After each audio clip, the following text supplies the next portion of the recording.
Apakah pengertian dari gereja? Bagaimanakah ciri-ciri dari gereja yang Alkitabiah? Saksikan penjelasan Alkitabiah berikut ini.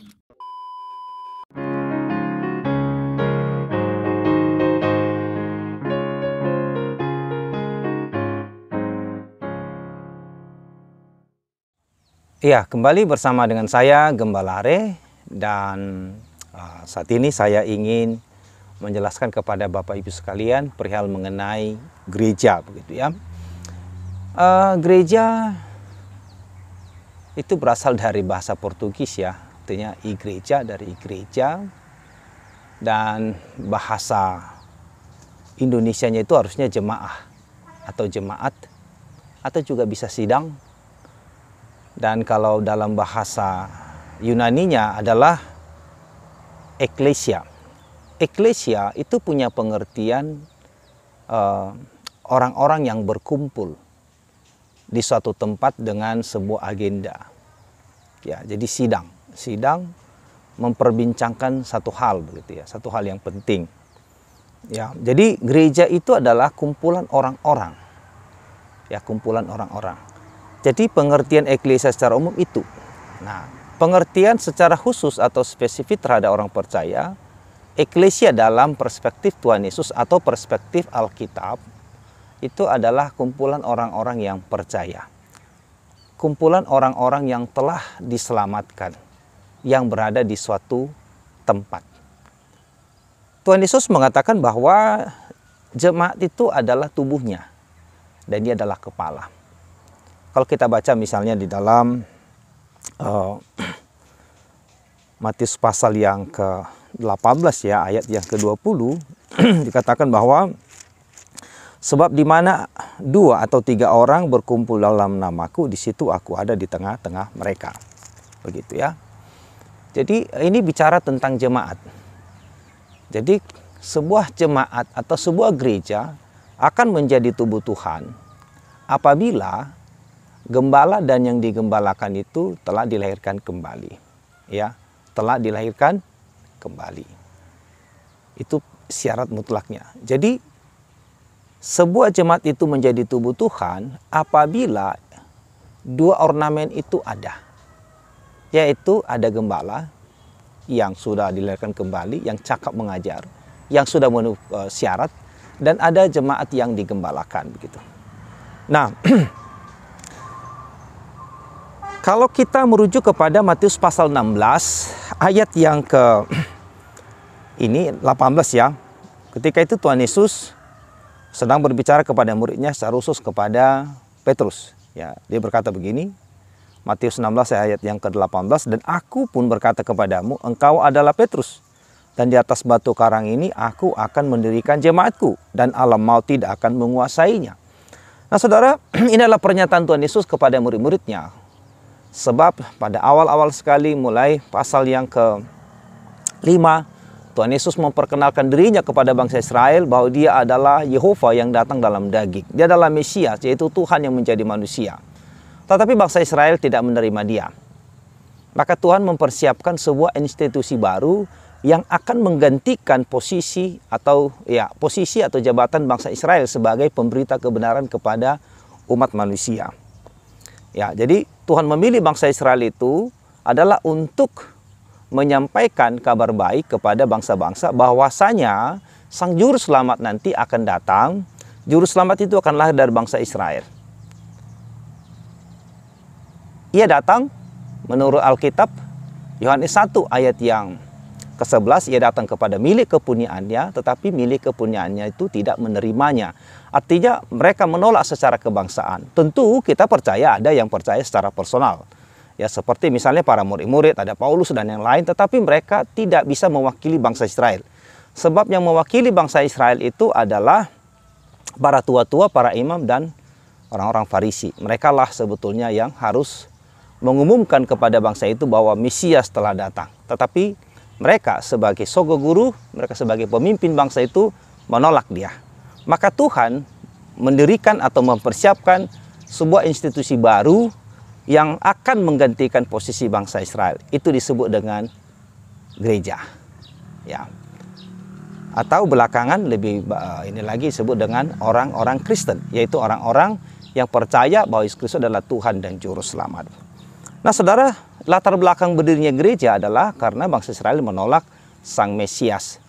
Tugas tanggung jawabnya adalah untuk memberitakan kepada dunia bahwa Juru Selamat yang dijanjikan kepada Adam itu telah datang, telah menggenapi janjinya. Dulu Adam ketika jatuh dalam dosa, Allah berjanji akan mengutus Juru Selamat yang akan menggantikan dia dan keturunannya dihukumkan di neraka.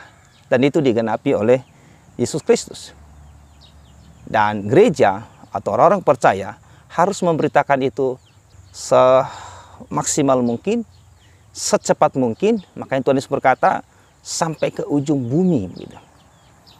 Ya. Nah, gereja itu sekali lagi adalah orang-orang yang berkumpul di suatu tempat dengan satu tujuan. Gereja itu bukan gedung, saudara. Ya. Gereja itu bukan gedung. Sama sekali tidak mengacu kepada itu. Gereja itu adalah insani yang berkumpul begitu. Jadi supaya tidak salah paham, saudara, itu sangat penting. Lalu pertanyaan kita, saudara, karena tadi saya mengatakan bahwa gereja itu adalah tubuh Tuhan. Dia adalah kepala. Apakah semua gereja? Jelas tidak begitu. Loh kenapa? Karena tidak semua gereja di dalamnya itu ada orang lahir baru, saudara. Ya, tidak semua, saudara. Gereja itu adalah sebuah institusi di mana orang-orang di dalamnya telah dilahirkan kembali. Bukti sederhana bahwa orang itu sudah dilahirkan kembali adalah orang itu kalau ditanya apakah dia pasti masuk surga, dia akan berkata iya. Dan dia bisa memberikan dalilnya ataupun dasarnya mengapa ia pasti masuk surga. Orang-orang yang telah dilahirkan kembali, ya, orang-orang yang telah dilahirkan kembali itu adalah orang-orang yang tahu mengapa ia pasti masuk surga, saudara.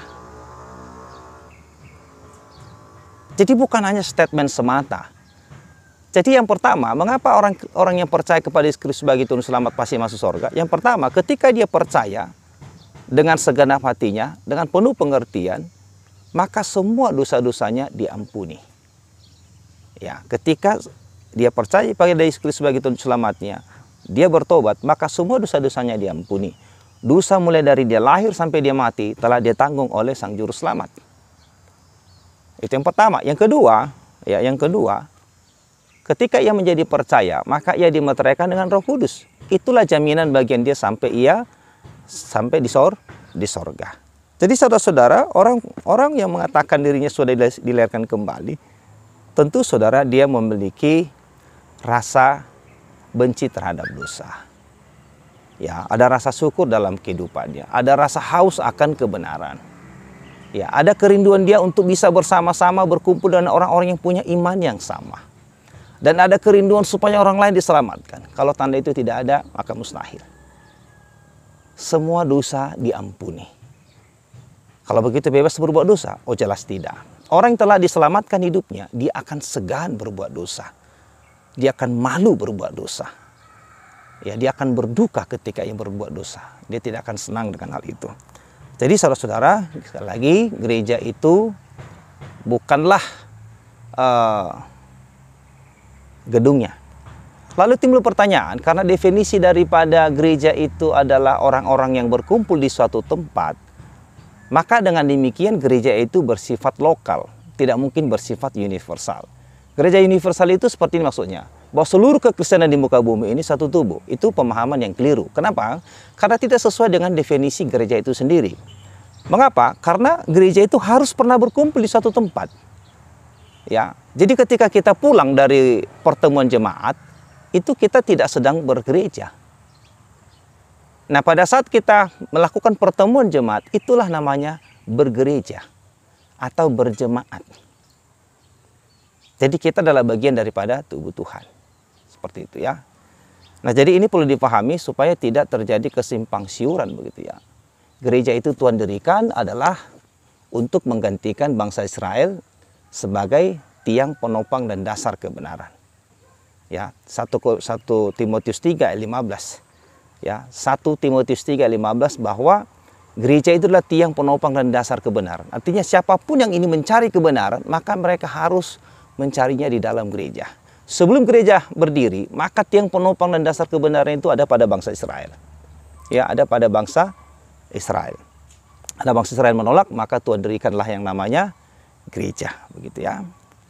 Gereja lah sekarang punya peranan penting untuk memberitakan kabar baik itu ke seluruh dunia, begitu ya. Dan bukan bangsa Israel. Ya, sekali lagi, sifat daripada gereja itu adalah local church.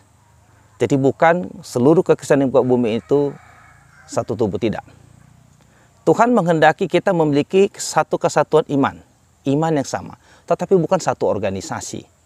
Ya, Tuhan menghendaki itu satu iman, bukan satu organisasi. Jadi sekali lagi saudara, perihal mengenai gereja adalah tubuh Tuhan. Gereja berdiri karena penolakan bangsa Israel. Gereja adalah tubuh Tuhan.